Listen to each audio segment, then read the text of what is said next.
I gave my sister $700 a week only to have her call me a loser when I got fired from my job, so I cut her off, and now my parents have stepped in. I smiled and said this. I've always been the one to help out when my family needed something. Growing up, I was the one who stepped up to handle problems when my parents couldn't or wouldn't. But this turned into something I never saw coming, and if I could go back, I'd stop myself before I got dragged into their mess. A few years ago, my parents came to me with what they called a small favor. My younger sister, Amanda, was just starting college, and they were worried about how she'd fit in. Apparently, her friends came from wealthy families, the kind of girls who showed up with expensive bags, perfect outfits, and plans to go to Cancun for spring break. My parents were worried that Amanda would feel left out, and worse, that people would think she was poor. Can you help her out with some money every week? My dad asked. Just until she gets back on her feet. We don't want her to be embarrassed in front of her friends. I remember sitting there stunned. Amanda was 19 and perfectly capable of getting a part-time job. My parents weren't struggling financially either. Sure, they weren't rich, but they weren't hurting. If anything, they were living it up. They just leased a brand new SUV, they went out for steak dinners every other weekend, and they'd recently returned from a cruise to the Bahamas. Meanwhile, I was working a decent but demanding job and trying to save a little here and there. Still, I felt guilty. Amanda and I weren't particularly close, but I didn't want her to feel like she didn't belong. Plus, my parents made it sound like I was saving her from a lifetime of insecurity. So, like an idiot, I agreed. At first, I thought I'd just be helping her with the little things: textbooks, gas money, maybe the occasional dinner out. But no. The number they threw out? $700 a week. $700. She needs enough to keep up with her friends. My mother said, like it was perfectly reasonable. It wasn't easy. I had to get a second job just to cover my own rent, groceries, and bills while sending her that much money every week. My parents barely pitched in. Every time I asked, they had some excuse about needing their savings for emergencies. But they always seemed to have money for vacations and expensive nights out. Months went by and it was always the same story. Amanda would text me and casually ask if I'd sent the money yet, as if it were a routine bill. My parents would check in from time to time to remind me how important it was to help her, as if I'd forgotten. I told myself it was temporary, just until Amanda got on her feet and started earning her own money. But temporary turned into 6 months. Then a year. Then 2. By the end of the first year, it was clear that this wasn't temporary.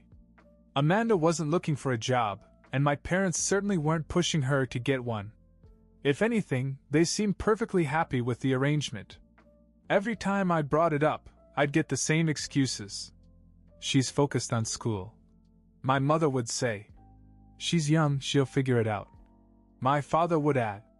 Meanwhile, I was working 60-hour weeks between 2 jobs, barely sleeping, and living off instant noodles most nights. I kept telling myself it was for Amanda's future, that she'd eventually appreciate what I was doing for her. But that illusion was shattered when she came home for winter break. I just finished a 12-hour shift and stopped by my parents' house to drop off some Christmas presents. Amanda was there with her friends, sitting in the living room surrounded by shopping bags from high-end stores.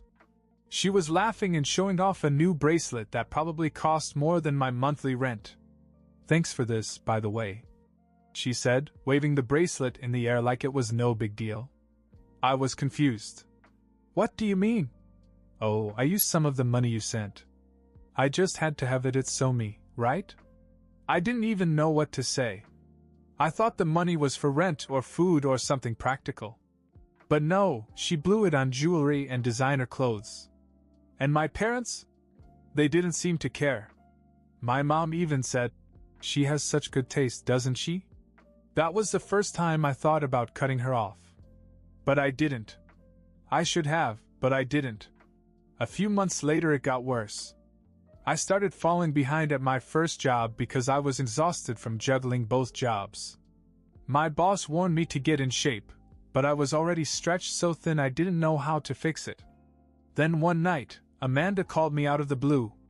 She said, "Hey, I need an extra $300 this week. My friends are planning a trip to Miami, and I can't be the only one not going." I couldn't believe what I was hearing. "Amanda, I already send you $700 a week. You can't expect me to give you more." Her response? "Well, if you were better with your money, that wouldn't be a problem." That stung. I wanted to yell at her, but I stopped myself. Instead, I told her I couldn't help her and hung up. The next day, my mother called. "Why are you being so difficult?" she said, as if I was the one in the wrong. "You know how important this trip is to Amanda's social life. Can't you just make it work?" That's when I realized my parents weren't just enabling her, they were using me. They didn't want to look like the bad guys, so they put all the responsibility on me. Things spiraled from there. A month later, I lost my first job because I couldn't keep up with the workload. I was devastated, but when I told my parents, they didn't offer any support. "Well, you'd better find something fast," my father said. "Amanda needs a smart, hard-working brother to look up to." And Amanda? She didn't even pretend to care. "You're not going to stop sending money, are you?" "I kind of depend on it," she said, like I was an ATM that had suddenly stopped working. That's when it hit me. They didn't see me as a person anymore. I was just a paycheck to them. Losing my first job was bad enough, but what happened next pushed me over the edge. My second job didn't pay nearly enough to cover everything, and for the first time in years, I had to choose between paying my rent and sending money to Amanda. I ended up dipping into my savings what little I had left to keep her happy. I called her one night to explain the situation. I thought maybe, just maybe, she'd understand. "Amanda, things are tight right now," I said. "I lost one of my jobs, and I can't keep sending you all this money. You're going to have to start cutting back." Her reaction floored me. "What? Are you serious? You're supposed to have my back. Do you know how embarrassing it would be if I couldn't keep up with my friends? What would I tell them? I don't know, maybe the truth?" I snapped. "Are you kidding me? That's so selfish. You're ruining my life over what you rent. Figure it out, you always do." That was the last straw. I hung up and sat there in silence, trying to process what had just happened. All these years of breaking my back to help her, and she couldn't even pretend to care about what I was going through. But what happened next was even worse. The very next day, my mother called me. I thought maybe Amanda had told her what had happened and she was checking up on me. "Nope. Your sister called me in tears," she said, her tone dripping with guilt. "You can't just stop helping her. She's counting on you." "Mom, I lost my job," I said, trying to keep my composure. "I'm barely making ends meet. I can't afford to send her that kind of money anymore." "Well, maybe you wouldn't have lost your job if you hadn't spent so much time feeling sorry for yourself," she shot back. I couldn't believe it. I wasn't even a person to her anymore, just a source of income. A week later, I got an eviction notice. I'd fallen behind on my rent because I was still sending money to Amanda, hoping to keep the peace. My landlord wasn't interested in excuses, and I didn't blame him. I packed up and moved into a dingy studio apartment that I could barely afford. I tried to keep it quiet, but Amanda somehow found out. Instead of being supportive, she called me and said, "You're living in a dump now? Great. Do you have any idea how embarrassing it would be for people to know that my brother can't even keep a decent apartment?" I didn't even answer. I just hung up and stared at the wall. The final blow came a month later. I lost my second job. By then, I was already in a depression. I couldn't sleep, I wasn't eating right, and I barely had the energy to leave my apartment. I thought maybe this would wake up my family, that they'd finally realize how much pressure I was under. Instead, my dad called me and said, "Amanda needs to have a smart, hard-working brother to look up to. Get your act together or stay out of her life." It was like they didn't even care that I was falling apart. I turned to my older brother Brian as a last resort. We weren't particularly close, but he had always been the level-headed one in the family. I told him everything, how I'd been giving Amanda $700 a week, how I'd lost both my jobs, and how our parents treated me like garbage. To my surprise, Brian wasn't just sympathetic, he got angry. "This is crazy," he said. "They're treating you like a cash cow while they live it up? And Amanda acts like a spoiled brat? I'll take care of it." I didn't know what he meant at the time, but I would soon find out that Brian wasn't messing around. When Brian said he'd take care of it, I didn't think much of it. He's always been calm and collected, the kind of guy who doesn't make waves unless he has to. So I figured he'd give them a stern talking to, maybe make them feel guilty about me. But Brian had something else in mind. A few days later I got a text from Amanda. "WTF? Brian just told Mom and Dad they have 30 days to move out of his apartment. What did you tell him?" I stared down at my phone in shock. I had no idea our parents were living in Brian's rental. He owned a small 2-bedroom condo downtown, but I'd assumed it was vacant or rented to someone else. Turns out he'd let them stay there rent-free after they sold our childhood home a few years ago, claiming they wanted to downsize. I called Brian right away. "What's going on?" "Amanda just said you're kicking them out." "They'd been freeloading for years," Brian said calmly. "They've been financing Amanda and I've been carrying them. Enough is enough. I'm putting the place on the market." "You're selling it?" I asked, stunned. "Yes. You've had it too good for too long. You can go back to your old house." I wanted to ask how, since the house was sold, but Brian cut me off. "They didn't really sell it," he said. "They rented it. They've been collecting rent all along." That hit me like a punch in the gut. All these years they made it sound like they were struggling, like they didn't have the money to support Amanda. And all this time they'd been sitting on the rent, letting me and Brian foot the bill for her life. True to his word, Brian gave them 30 days to move out. My parents were furious, calling me constantly to complain about how I turned Brian against them. They even tried to get Amanda involved, hoping she'd guilt me into changing his mind. But Brian wouldn't budge. At first I thought Amanda would side with our parents. But then she called me, sobbing. "What am I going to do?" she cried. "Mom and Dad said they can't afford to help me anymore because they have to pay for the house. I can't even buy a decent purse." I don't know what came over me, but I burst out laughing.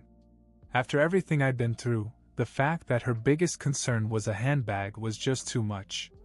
She hung up, but I didn't care. I thought that was the end of it, that they'd move back into their old house and finally start taking responsibility for themselves. But then something happened that I didn't see coming. For a while, it seemed like things were finally settling down. My parents and Amanda reluctantly moved back into their old house, which, as Brian predicted, they had been renting out for years. I thought maybe this would force them to reevaluate their priorities. Maybe Amanda would finally get a job. Maybe my parents would stop living like retired billionaires. But no. They didn't change. If anything, they doubled down on blaming me for their problems. A week after they moved back, my mother called me out of the blue. "You ruined everything," she said flatly. "Your sister is devastated, and we've had to cut back on so many things because of you and Brian." I couldn't believe it. "You're the ones who put me in this position," I snapped. "Do you know how much I've sacrificed for Amanda? For you? And you had rental income all the time. We used that money for necessities," she shot back. "Oh, really? Like the cruise? The SUV? The dinners out?" She didn't have much to say after that, but it was clear they weren't going to take any responsibility. Then Amanda took it to a whole new level. One night, she posted a long rant on social media about how she was being abandoned by her family. She didn't mention any names, but it was obvious that she was talking about me and Brian. She claimed she was being made to suffer because of selfish decisions, and how hard it was to live in a small, boring house after being used to her lifestyle. Her friends chimed in with comments like, "You deserve better, girl," and "Your family should support you no matter what." I couldn't believe what I was reading. After all I'd done for her, she was playing the victim? Brian saw it too and sent me a screenshot. "Do you see this nonsense?" he wrote. "Unbelievable," I replied. But Amanda wasn't done. A few days later, she showed up at my apartment unannounced. I hadn't seen her in weeks, and I was honestly surprised she had the nerve to come over after everything. She walked in like she owned the place, and immediately started laying into me. "You're pathetic," she said. "You can't even keep a job, and now I'm the one who has to suffer because of your incompetence. Do you know how humiliating this is for me?" That was it. I snapped. "You're the one who should be humiliated, Amanda," I said. "You've been living off me for years, blowing money on designer crap while I worked myself into the ground. And now that I'm finally done letting you and Mom and Dad use me, you have the audacity to show up here and insult me?" She stared at me stunned. "I needed the money," she said weakly. "No, you didn't. You wanted it. There's a difference." She stormed out, slamming the door behind her.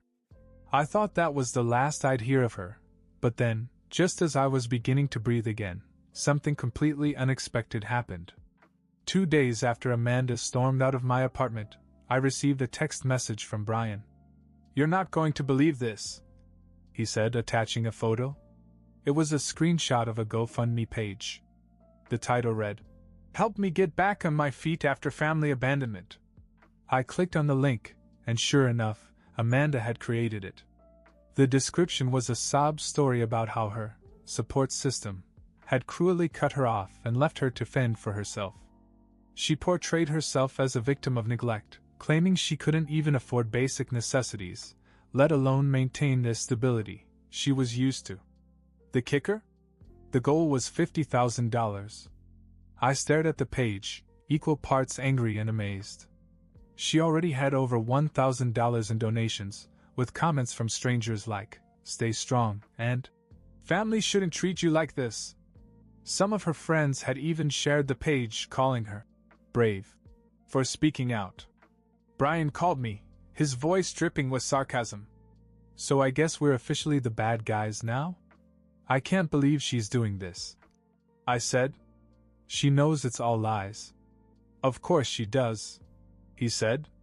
"But she also knows that people eat this stuff up. She's playing the game." At first I didn't want to get involved. I figured the site would fizzle out and people would forget about it once they realized it was all fake. But then my mother called me, furious. "How dare you let Amanda get to this point?" she yelled. "She wouldn't have to ask strangers for help if you and Brian weren't so selfish." "Are you serious?" I shot back. "She's scamming people and you're defending her?" "She's doing what she has to do," my mother said. "You should be ashamed." That's when I realized that my parents had completely bought into Amanda's story. Or maybe they just didn't care about the truth anymore. Either way, they were completely on her side. I wasn't the only one to notice. Brian, who usually stays calm in these situations, decided to take matters into his own hands. He left a comment on Amanda's GoFundMe page. "Before you donate, ask Amanda where the thousands of dollars I gave her over the years went. Or the $700 a week our brother sent her. Ask her about the vacations, designer bags, and nights out she blew it on while we worked to support her. This site is a scam, and she knows it." It didn't take long for the backlash to begin. People began questioning Amanda in the comments, asking for details about where the money was going. Some even demanded refunds. Amanda retaliated by deleting Brian's comment and blocking him from the site, but the damage was done. Word spread, and her donations dried up almost overnight. That's when things took a darker turn. My parents called again, this time demanding that I apologize to Amanda. "She's heartbroken," my father said. "You and Brian humiliated her in front of everyone. Fix this." "I'm not going to apologize for telling the truth," I said. "And neither should Brian." "That's it," my mother snapped. "If you don't make this right, you're not a son of ours." I was stunned.